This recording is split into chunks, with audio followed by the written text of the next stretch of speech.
Good morning. Ben stole my joke about how I know you're really excited to get the political update today. You've been waiting all summer. So I promise I'll be pretty quick. But when I found out that I was going to follow Ben, I felt like I needed to start with some numbers to sort of make the transition into talking about politics. And I happen to be a numbers person by background too. So I'm here today to give you a little bit of a preview of the upcoming legislative session. So in 192 days from today, the 80th Nevada legislature will convene on February 4th of 2019. By law, they meet for 120 days. There's 63 legislators total. 51 of them don't represent Washoe County. There are 8 assembly people from Washoe County and 4 senators. In order to get a piece of legislation passed, you need a simple majority. You need 21 assembly people, 11 senators, and 1 governor. So that one is a big one. For the first time in 8 years, we're going to have a new governor for the next legislative session. If you buy me a beer, I'll tell you who I think is going to win, but I won't say it up here. Today, there are 160 bill draft requests that have already been put in for next legislative session. So that's 160 ideas. They're not full pieces of legislation, they're not drafted, but the current legislators have 160 ideas for what they want to do next session, and that's going to grow. Last session, there were 1,077 bills considered by the legislature.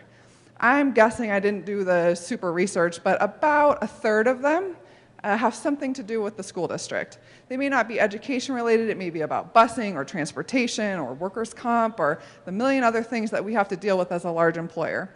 But it's coming. I know you're as excited as I am. This is a time where I get to check out of my regular life and I don't have to, be a mom to my 2 kids because I just basically live in Carson City and I don't sleep. So we'll suffer through that together. I'm going to try really quick in my short period of time to answer the question that I get the most. You heard about it a little bit today, and I was reading about it recently. Consumer spending is up. Property values are up. I just got my property tax bill in the past week or so. My property values are up. Full employment right now, and I was just reading in the New York Times that we are at the lowest point of unemployment in about 50 years. Everybody who wants a job has one, including my brother-in-law. So, I mean, everyone. So, how can all of those things be true, and yet we are still having these incredibly difficult conversations about the budget? Where is the money? And I'm just here to tell you that those 2 things can coexist. And they can coexist because the funding formula and how we fund schools in Nevada is a circular formula designed to ensure we never have extra money. That is just the reality of the situation. I know it's incredibly frustrating, it's hard to believe, but it is set up so that when our economy is doing better than what they thought it was going to be 2 years ago, the extra money goes back to the state general fund. We're working on it. It's a heavy lift. There's a lot of people working on this. You'll hear a lot of candidates talking about it during the campaign season. But these things can coexist. It's frustrating for you. It's frustrating for me. I could stand here and try to explain the Nevada plan to you, but that'd be painful for both of us, and I like numbers. So I won't do that. But I just want you to know that these things, no one's trying to trick you. There's not a slush fund somewhere.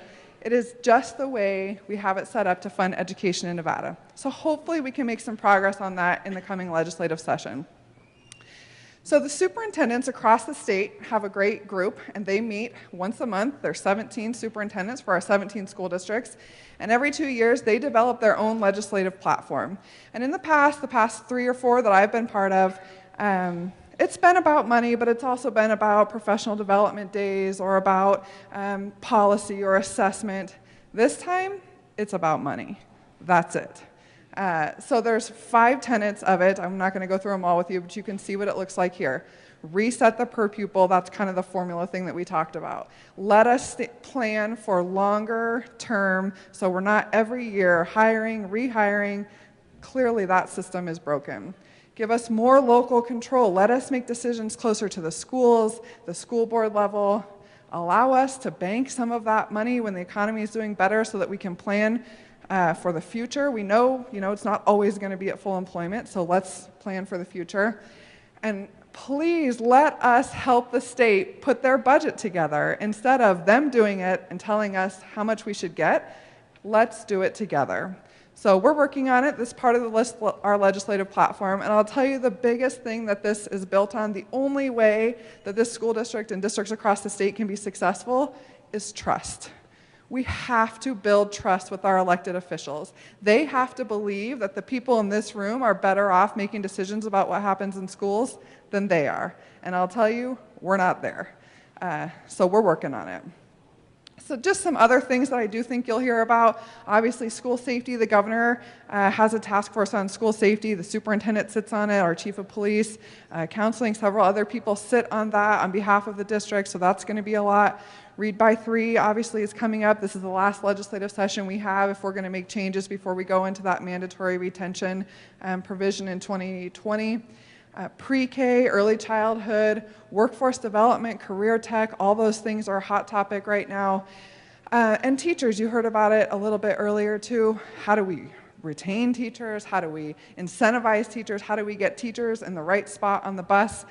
So these are all things that you're going to be hearing about that are going to come up next legislative session. But I need your help. I need you guys to come together to tell our story. When you have an opportunity to talk to somebody who's an influencer, I know that we're not perfect. I'm not perfect. This district's not perfect. But to the extent that we can instill trust and faith in this school district, it makes it so much easier for me to be successful in Carson City. So I need you to reach out to your elected officials. I need you to talk to candidates. I need you to be a tour guide when I call on you and tell them all the amazing things that are happening in this school district in spite of what they're doing in Carson City. So I need you, if you are in an uncomfortable political situation, someone calls you up and wants to come and you don't exactly know how to handle it, call me. I can help you walk through that. We certainly want our students and our staff to be civically engaged, but we don't want to end up on the front page of the newspaper, please. And use me. If you know somebody, if you have an idea, if you have feedback about a piece of legislation or something that you hear about, please let me know. We're a team. And I can't do my job in Carson City without your support and your knowledge. I'm not an educator, thank goodness. Hopefully my 2 kids get into your buildings and make it out without me ruining it. So I need your feedback as educators about how to inform our elected officials how to make good decisions on behalf of our district. So that's my legislative update. I have 192 days to still be a regular person, and then I'll be a crazy person. So in the meantime, please don't hesitate to reach out to me, and I'm looking forward to working with you. So good luck this school year.